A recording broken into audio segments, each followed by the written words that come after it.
Thank you, Aranda. If anybody wants in the city of Cedar Hill, I have the key. We'll just pass by. I wanted to just tell you one little quick thing before I forget it, because Aranda mentioned the library at Cedar Hill. If you have not had a chance to go by where they're building the new library, you will be amazed. I was actually served on that bond committee, and at the beginning I was like, okay, so why is it that we need a library? Because we can just Google these things and I can get all this stuff. Well, by the time Miranda got through with me, I was marching up and down with signs going, we have to have a library, we have to have a library. But it is an amazing, amazing facility and serves the community in a crazy way. So if you have a chance, they're not finished yet, 77%. If you have a chance, drive by and take a look, because it is awesome. Well, I'm going to talk about be wary of weary, because weary can mean so many things, and we talk about, well, I'm just weary of this or weary of that, and it can actually be a wolf in sheep's clothing. It can be just weary, or it can be really a wolf that can eat you. The guys that talked before, how impressive was that? I was like, okay, I don't have anything left to say. What can we do? What can we do now? But I am going to spend a little time challenging you a little bit to think about, what does exhaustion mean? What does it mean to you? What can you do about it, etc. So it seems like every time I'm asked to speak, people get together and say, who's done that? Oh, she has. Get her to talk about it, because I've been there. I've been at that level of exhaustion where I thought, if I could just hurt somebody, I would feel better. I used to think, well, it's just because I'm old and I've done all these things, or it's just because I'm a mess and I've done all these things. But I think everybody faces these kinds of things in their life, and we need to understand that when we've processed through things like this, we have opportunity to speak into other people's lives and to coach them along the way. And so I really feel like I'm telling myself that's why I go through these things, is so that in turn I can maybe help somebody else process. So I'm kind of feel like if we really believe in community, let's be community. So we're going to talk about what's hiding behind the word weary. What does weary look like? What does it do to you? And we're going to look under that sheepskin and see if we can discover a root cause. And then, of course, now that we see that, what are we going to do about this? So, excuse me. Sometimes in today's world, it feels like everything is imploding in on us often. Our finances, our neighborhood issues, our local issues, national issues, and you feel like there's so much, and how can I possibly manage all of this? And we constantly feel pressured to be bigger, better, faster, more all the time. Our business needs to be the best. Our kids need to be the best. Our house needs to be the best. We're trying to live up to things that we perceive the world expects of us, until at some point we are so overwhelmed that we begin to feel this sense of hopelessness, not just that tired, not just weary, but now we're moving into exhaustion, burnout, and fatigue. So it's critical to understand there's weary, there's exhaustion, there's burnout, there's fatigue. And I'm gonna shorten what I have today, because these great guys had so much to say, but I want to define for you exhaustion. And there's a key definition here. Exhaustion is a state of extreme physical or mental fatigue. But here's the interesting part of the definition. It's the action or state of using something up, or of being used up completely. And I think in today's world, when we say, I'm exhausted, that either means I'm really tired, or I feel I am completely used up. So what does that really look like? There's a difference between being exhausted because you've done a project or a special task or something that required extended work hours, and that exhaustion is that kind of thing that as soon as I rest, I'll be okay. That's an exhausted that you can recover from quickly. There's light at the end of your tunnel. It can actually be rewarding because it's that exhaustion one of the gentlemen referred to earlier, is that you look back and go, look, I can't hardly breathe. Look what I've done. I'm a horsewoman. When I get my animal ready for a rodeo or a parade or whatever, it's like a 5-hour shampoo, brush, feet, polish. And when I'm done, I am exhausted, and I look exhausted. I look like I've been through a war. But look at that beautiful, shiny horse standing there. So that's kind of rewarding, that kind of exhaustion. But there's a deeper meaning to the term, and exhaustion has really highly impactful results. It results in a loss of sleep or too much sleep. Sleep deprivation, results in increased stress, sadness, and mental exhaustion. So we get physically exhausted, then we don't sleep.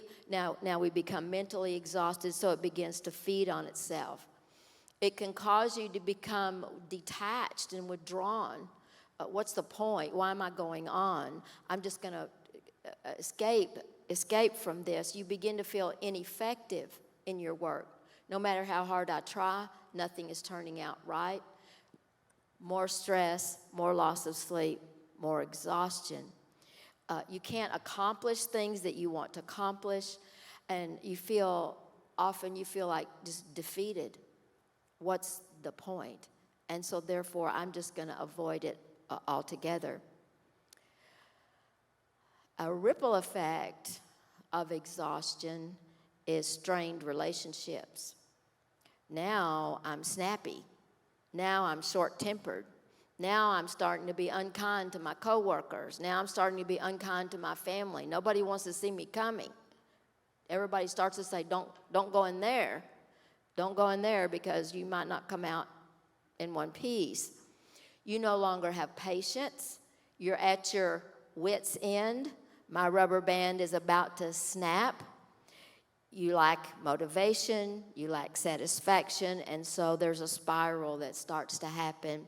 If you're experiencing burnout, you'll find it's difficult to engage in things that you normally enjoyed. The gentleman talked about that. Things that you really like, you don't even want to do those anymore. You're like, how can I go watch that horse? I'm too exhausted. When 3 months ago, that was the joy of your life.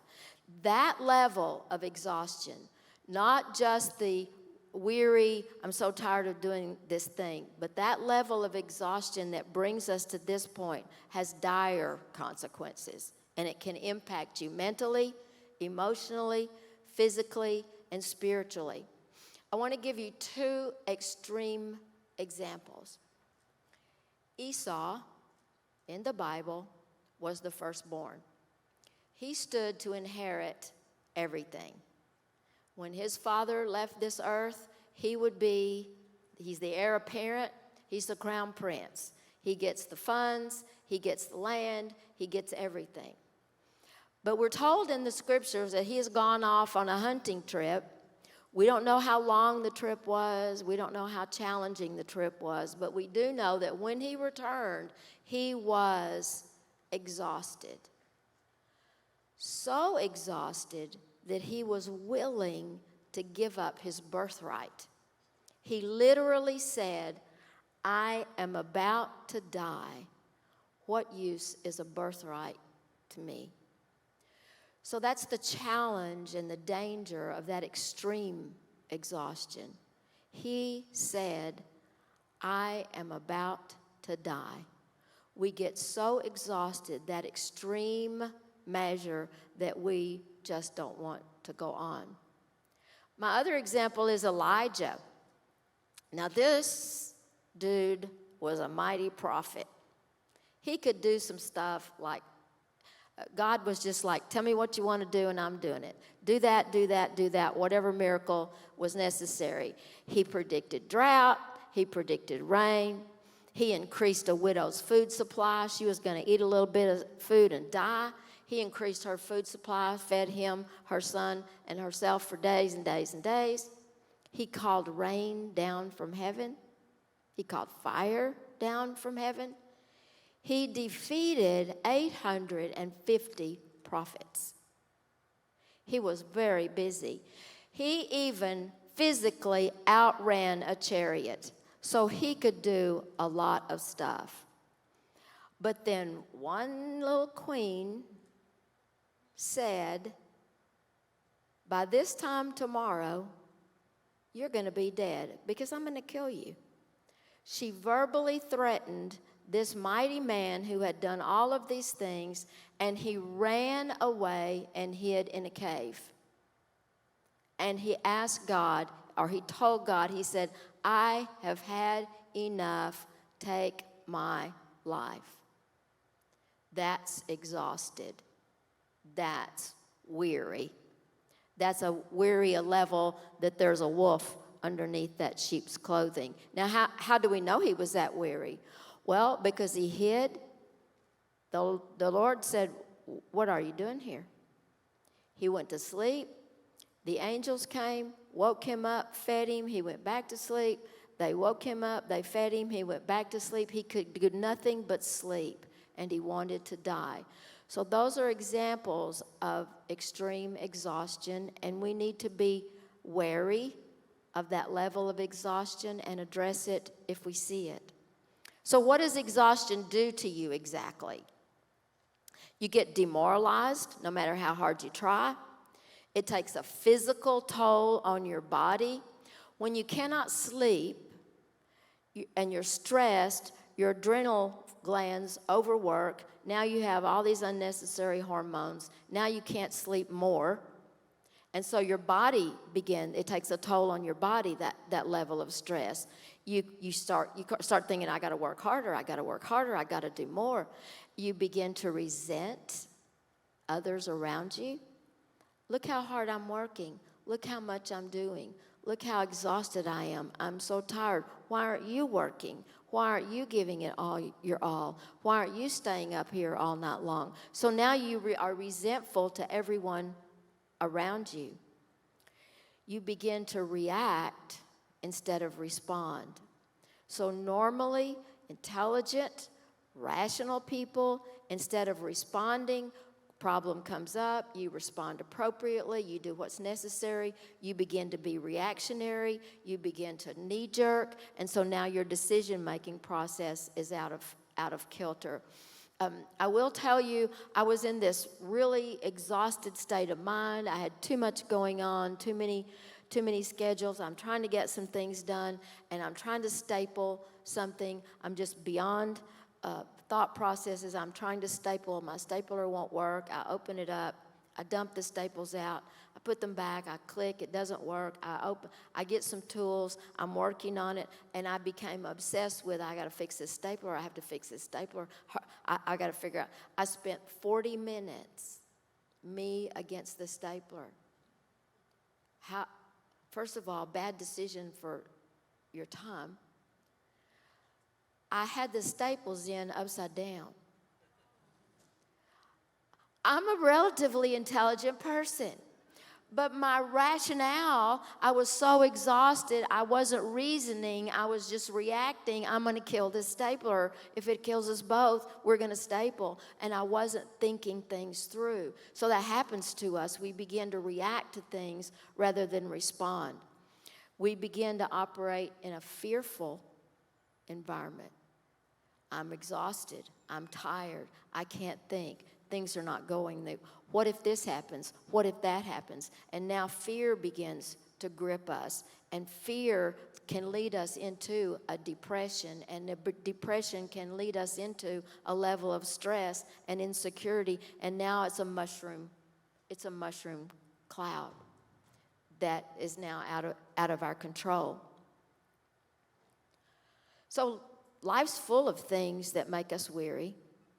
Galatians 6:9 says, "Do not grow weary in doing good, for in due time we will reap if we do not give up." What's true 2,000 years ago is true today. But the key here is not what we would normally focus on and say, well, if I don't give up, it's going to turn out okay. The key is don't grow weary in doing good. Keep doing good, but don't grow weary in the process. Do it smart. Do it in the proper way, which these guys gave you lots and lots of pointers about how to get stuff done without falling into that weary exhaustion that's the wolf that can eat us. So what do? Well, you snap out of it. The opposite of weary is energetic, fresh, absorbed, engaged. So just do that. The answer is really simple. Stop overworking, get some rest, sing with the birdies, and all will be well. Well, not so easy. Suck it up, buttercup is not the answer. But exhaustion is a very real affliction, and it is an emergency. It is not something that you can just keep. I'll get to that. I'll get to that. Those things that these gentlemen were talking about, I was thinking to myself, how many times do we say, oh, I've got this great list of things I'm going to do, and I'll put that on the stack of things I'm going to do. In the meantime, I'm going to get right back in here to being exhausted. So let's talk about symptoms then. What does exhaustion do to you? How did you get from that invigorating vision of building a dream, building a legacy, building a fortune, or whatever you wanted to build, to your days that are filled with worry and work and insecurity and anxiety? That's the road to exhaustion and burnout. Now, don't get me wrong. Hard work is not bad. I come from a generation that hard work is your red badge of courage. So it's not bad. Lots of work is not bad. But work without joy or without a sense of fulfillment, now that is bad. So I'm going to ask you, are you trying to climb Mount Everest, and are you prepared to do it? The top 2 reasons people fail climbing Everest is altitude and exhaustion. Altitude they address with oxygen. But people that are unable to accurately assess their physical stamina extend themselves to exhaustion trying to climb the mountain. Now they're unable to go forward, they're unable to go back, and they die on the mountain. So we have to be able to assess what pushes me beyond the pale, and have I gone beyond just working into exhaustion? So the important thing is to discover root cause. What causes me to do this? What causes me to think that I have to work at this level? Are you trying to live up to unrealistic expectations? Expectations that you've put on yourself, expectations that someone else has put on you?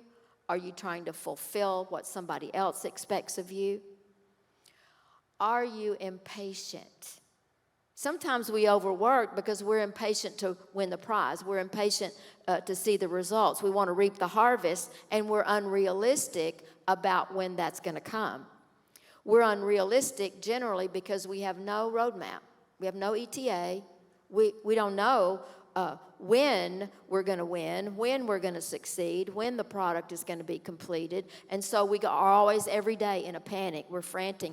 I've got to get this done. I've got to get this done. I've got to get this done. Are you caught up in too little or too much planning? I was very amused at the gentleman talking about their 2 different personalities. One was ready, fire, aim, and the other one was ready, aim, aim, aim. And so we have to recognize, what is my style, and do I have no plan at all, or am I just planning all the time? Either one puts us in a panic state, in a stressful state because we expect everything to be happening, and it's not because we do not have a plan. So planning is critical, but don't over-plan. Over-planning would stress me out. Under-planning would stress a person who likes a lot of planning. So you got to understand, what is my expectation? Is it realistic? And how do I get there reasonably? Sometimes we overwork because we're driven. Bigger, better, faster. Success is everything. I want the prize, but the prize is never enough. We need a bigger sale, a better contract, more customers, to the point of obsession. The goal is to increase our personal value through our performance. Your personal value is not connected to your performance. But sometimes we get that confused. The problem there then is that we sacrifice our core values. We'll do anything and everything because our performance is everything, because now our performance is who we are. But then you say, my family is everything. I'd do anything for my kids. Really? Are you doing that? We heard them talking about that. Are you obsessed with the work? Are you obsessed with getting everything done, and now you're sacrificing your family? I will tell you that I looked up one day and realized that I had given the best years of my children's lives to my work. And it was almost too late because I was obsessed with performance and success and achieving, to the point I was willing to make any sacrifice to get it done. Sometimes we get overworked and exhausted because we're trying to control everything. Are you addicted to your work? Is this the only place where you feel good about yourself? This is the only part of your life you can control? So if you're trying to control everything, then you have to ask yourself, what are you afraid of? Because this is a fear issue. If you're trying to control stuff, you're afraid something's going to get out of control. Are you afraid of what other people might think? Are you afraid of people judging you? Are you maintaining an illusion? Are you afraid people will find out that you're not everything they think they are? That is insecurity. So you need to assess that. Do you never say no? They talked a lot about that. Why not? Why are you the only one who can do whatever it is that you're saying yes to? Or do you think you're the only one who can do it right? How many of you are guilty of, just give it to me, I'll do it. Just give it to me, I'll do it. Just give it to me, I'll fix it. Because somewhere in our minds we think it has to be right. If it's not right, people will judge me because it's not right. And so now I not only have to control what I do, but I need to control what everyone else is doing. Because I know the right way. There's more than one right way. Words and thoughts. What are you thinking? What are you saying? What is your mind, or where is your mind taking you? Who do you resent? Who are you afraid of? Those are questions we need to ask ourselves. If we find ourselves going toward that definition of exhaustion, then we need to stop and figure out, what's the root cause of this? Where is this going? It's easy to say, this is the surface symptoms. I see what's happening here, and this is what I'm going to do. But how'd you get there? What's the root cause? If you grow weary, who or what do you turn to for clarity and repurposing? Or do you just drink a Red Bull and try harder? Ask yourself the question, what do I do? So I'm going to ask you some things that I want you to think about. Focus on this. You know, when you're in the airplane, they say, if something bad happens and the masks come down, put yours on first. Because you can't help anybody else. You can't help your company. You can't coach your team. You can't build on things. You can't help your kids if you aren't breathing yourself. If you don't have oxygen yourself, you'll just pass out. So let me ask you, first of all, are you really exhausted or are you just very, very tired? Remember what exhaustion looks like. If you're just tired, now I'm not making light of being tired because I've been there. If you're mentally spent, you're physically weary, this is an easy fix. Get some rest. Plan the rest. You may have, I know, Abdiel, your team is coming up on tax season, and I'm going to say, how's it going? And you're going to cross your eyes and say, I'm really tired. But at the end of tax season, you have to rest. You have to give yourself little breaks, and then you have to rest. But it has to be real. I have a friend who has a ranch in East Texas. It's a beautiful, beautiful place. She has a great, beautiful house. But to my delight, she has an apartment in her barn. So that's a retreat place for me. I love to go and sleep in the barn and hear the horses when they're snorting and all that kind of stuff. So once upon a time, I call my friend up and I say, I'm exhausted. I am spent. I need to come out, spend a few days, and just unplug and rest. Just come on. I go out, we spend the day on the four-wheeler with the horses, and we're having a great time. We come back into the apartment, and a couple people are playing some games. And you know what I'm doing? I took my laptop, I took my iPad, I had my iPhone and my headphones, and I was working. I was working. That is not rest.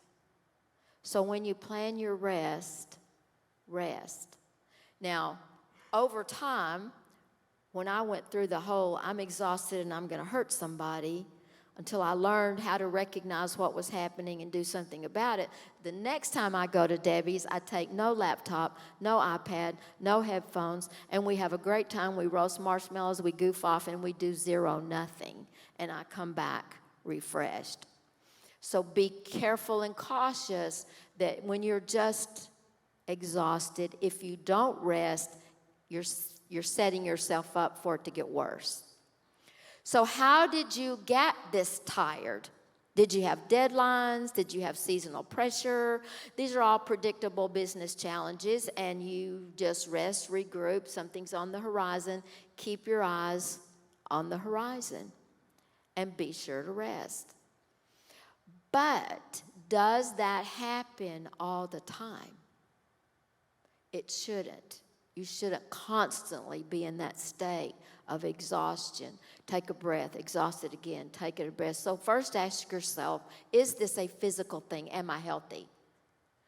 Is there something that I need to see about? We need to make sure we're healthy.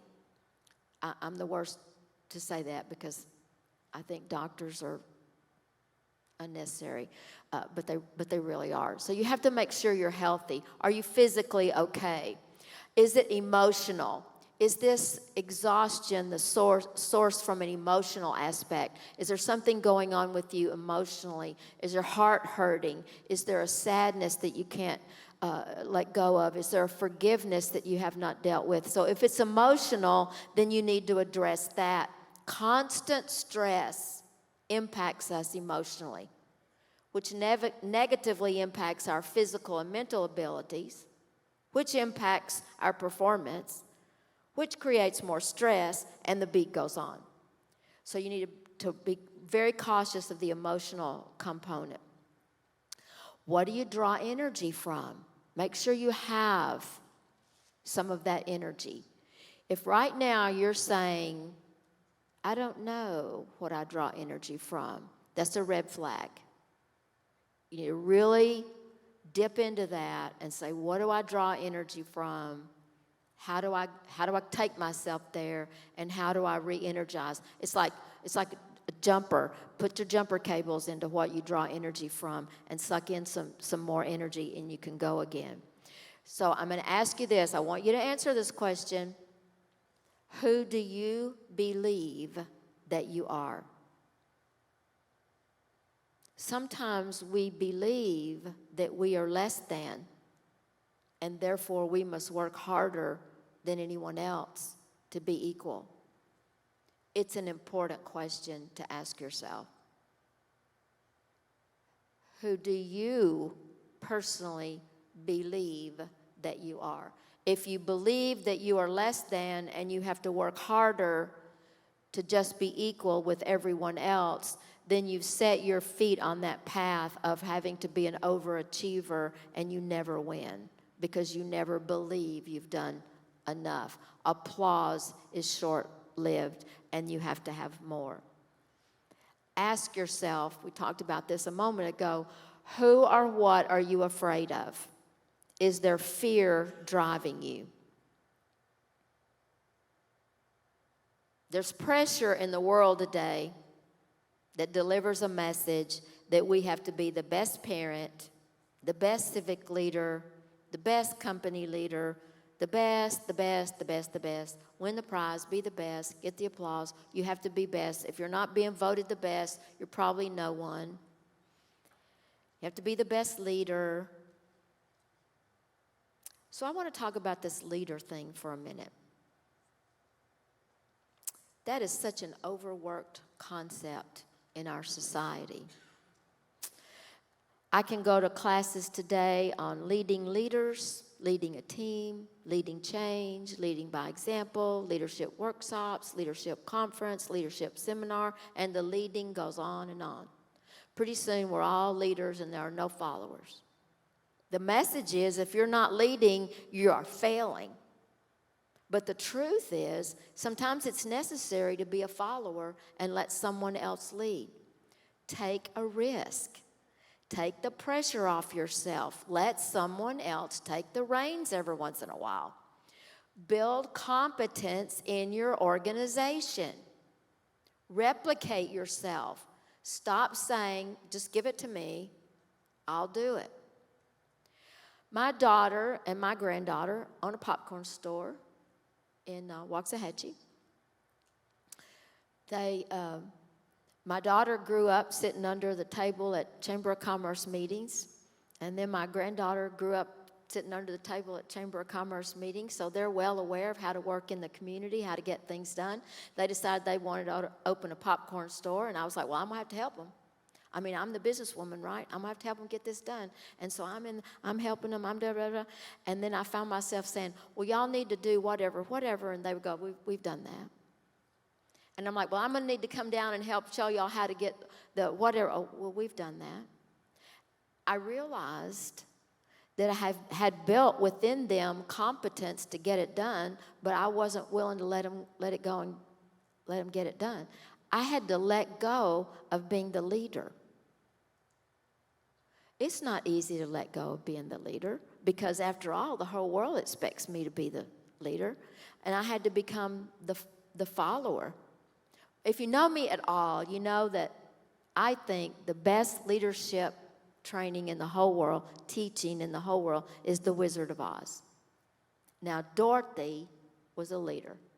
She did not grow weary, even in adversity. She knew when to lead, and she knew when to follow. She honored the strengths of the team. Everyone stayed on mission. There was no mission drift. They didn't wander off over here, wander off over there. They overcame fear. They overcame insecurities. They operated in wisdom, and they just focused on their mission. They rested when they needed to. They followed when they needed to follow, and they led when they needed to lead when the situation called for it. That's the way we need to function. We don't have to be the leader all the time. I'll come back now to exhaustion. That's my leader. Too many leaders. So what are you afraid of? Again, what do you believe about yourself? Are you trying so hard that any small failure becomes a tragedy? That any small failure breaks your heart or makes you furious? This is really important. This is where you move from being tired into this exhaustion, because there's something underlying there that you are trying so hard that now your heart is being broken, or you're furious with people and you begin to spiral off into a panic.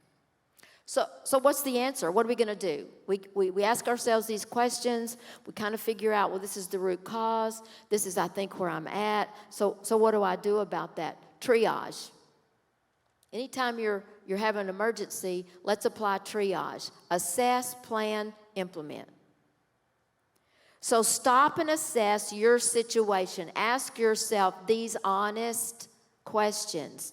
This isn't just about I work hard all the time. It's about you're afraid of something. It's about your insecurities. It's about your life is out of control. It's about you're trying to control. You need to assess, what is this about in my life? What's going on? And then look at it from, when you see a picture of your property from a drone perspective and you see so much more, you're like, oh, I didn't know that all looked like that.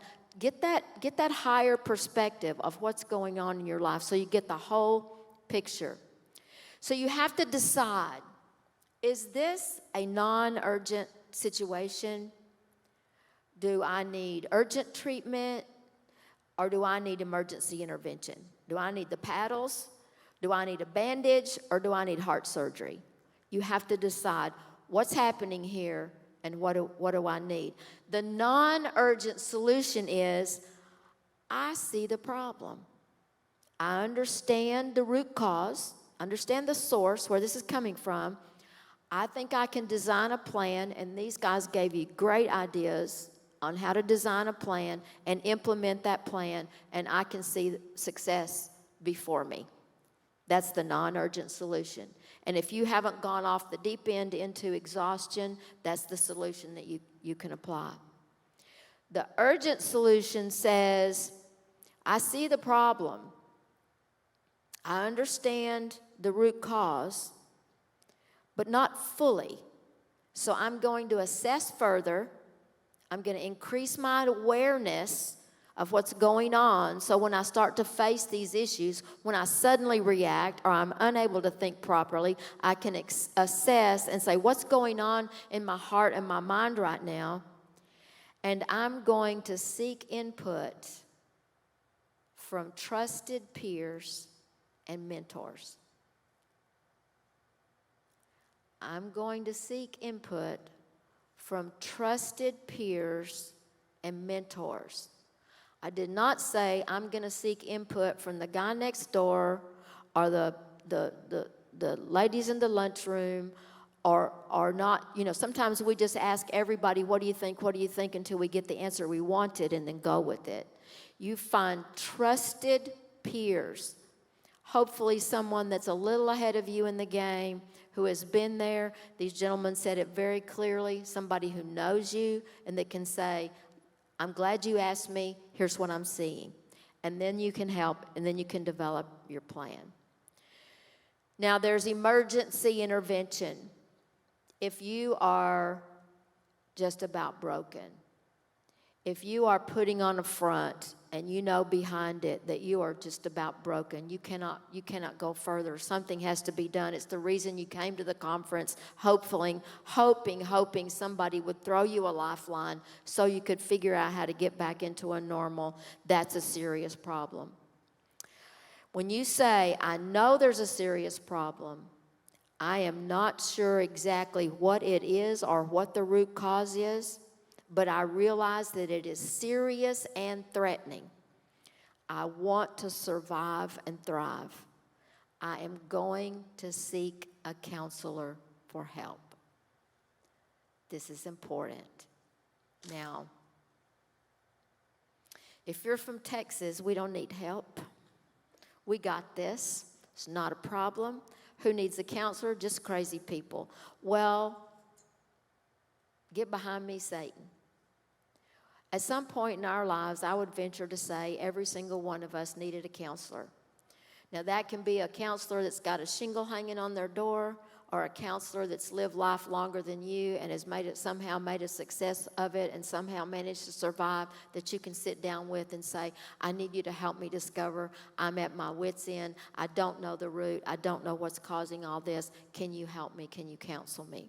That's emergency intervention. Please don't be reticent to cry out for help. If you are drowning, don't just bob around like a cork in the ocean. Cry out for help. Reach out for a lifeline. And when it comes, grab onto it. Now you got to have a plan. Either one of these 3 steps that you need to take, you need to come out with a plan. What's your strategy for solving this challenge going forward?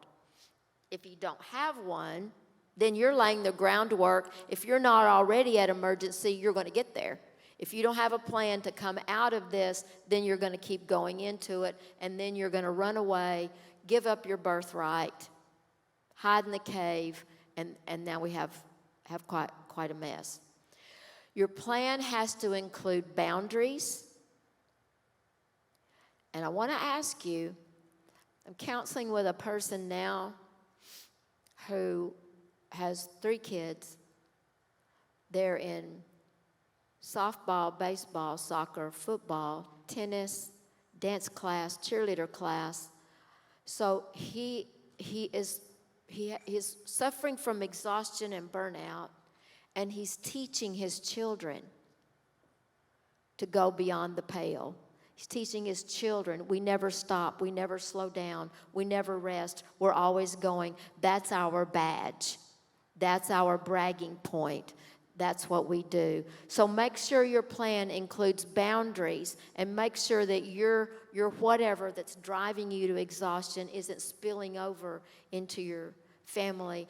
I was walking along the square in Waxahachie this week, and there's a little shop there, a little sandwich shop there on the corner, and they have some tables outside, some little tables and chairs so you can get your lunch and sit outside. And I'm walking by, and there's a woman sitting there with 2 children.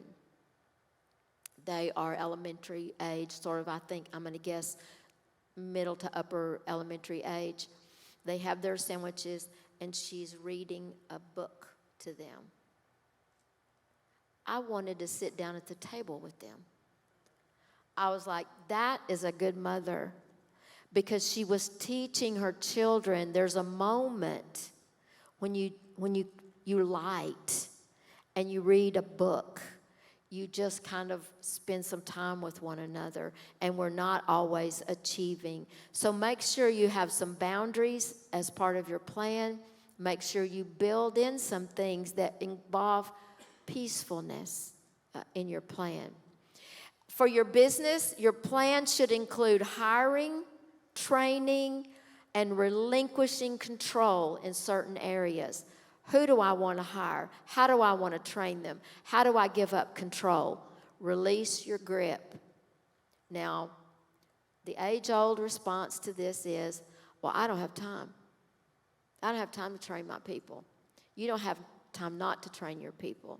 If you care about your people, you'll train them. If you don't train them, they don't get better at what they do. They get frustrated. Now you create exhaustion for you, exhaustion for them.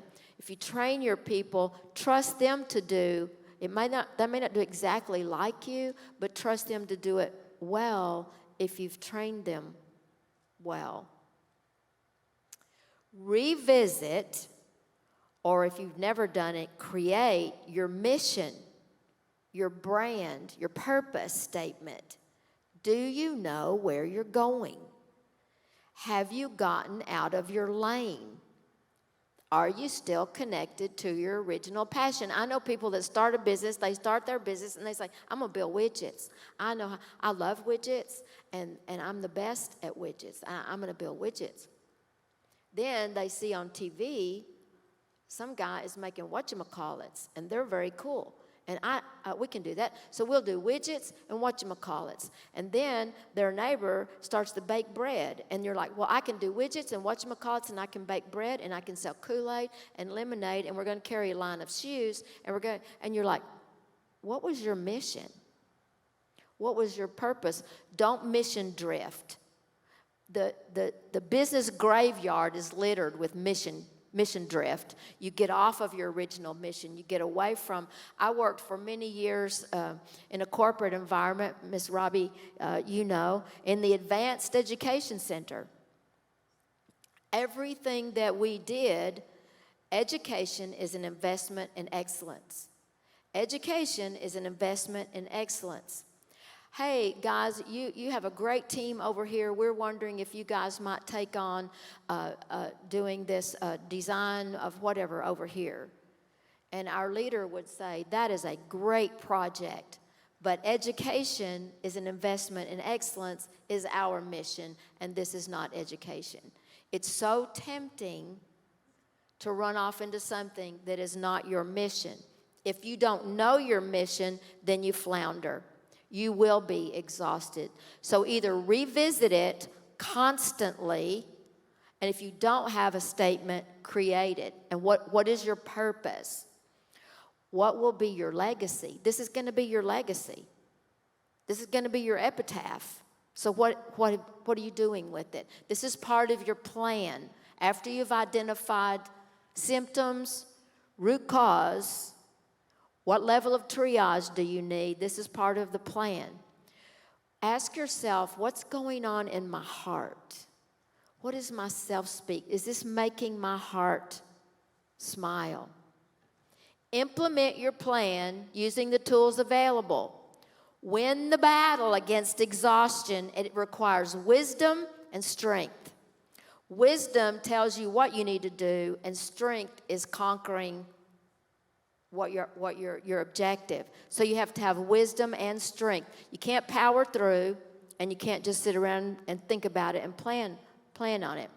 Once you've had that in place, you say, okay, I need this level or this level of triage. This is my plan, and I'm working it, and it's working. You have to maintain. You have to keep coming back and revisiting. I had a horse that had an injury. She adapted the way she carried her body to accommodate for the injury, and it created a subluxation in her spine, and she'd had it for many years. I took her to the chiropractor and an acupuncturist. Do not laugh at me. I took her to the chiropractor and the acupuncturist, and they got her back in alignment. They got her back on track. She wasn't in pain anymore. She could perform like she originally had intended to, but her muscle memory pulled that alignment back out of alignment. It took her back. He put her back in alignment. About 8 weeks went by. Muscle memory again. But then it was 12 weeks. Then it was 3 months, 4 months. So we have to maintain. I had to keep maintaining until that muscle, relearned the way it needed to go. So you will drift back off into the things that took you to exhaustion. You will drift back off into thinking that I'm less than. I've got to straighten my head now. I am not less than, but you have to constantly maintain that so that you don't drift off. I know. Right now, you're thinking, well, you don't know what I'm up against. You don't know how hard this is. Well, I'm telling you that in my career, I have been in the emergency room. I have been in that place where people said, she's just downright mean. I have been in that place where people just said, don't go in that office. And I didn't see it. I couldn't see it because I'm trying so hard. I'm trying to be everything to all people and trying so hard, and I was being nothing to nobody. And I had to stop, regroup, figure out what the source of this issue was, change the way I was addressing things, change the way I was looking at things, and then try to constantly maintain. So I know, literally, you can move from this is an emergency to this is just a non-emergency to I am maintaining now. So life does get better. In Invictus, William Ernest Henley said, I am the master of my fate. I am the captain of my soul. Meaning that it's me who determines what my future will bring, how I see life, how I prepare myself to face life, it puts me in the driver's seat. So life gets better. Accept the responsibility of assessing what's going on. Do the work. Walk in a new strength and freedom. Your family, your peers, your employees, everybody you know, the lady at the grocery store, everybody will like you a whole lot better and appreciate what you've done. And people will begin to come to you and say, can you help me? I see how you were able to deal with exhaustion that you were working through. Can you help me? Can you coach me? So how do you win? Be wary of weary. It could be a wolf in sheep's clothing, and it could eat you. But see it for what it is. Take charge of yourself and be all that you were designed to be. Thank you so much, guys, for your time.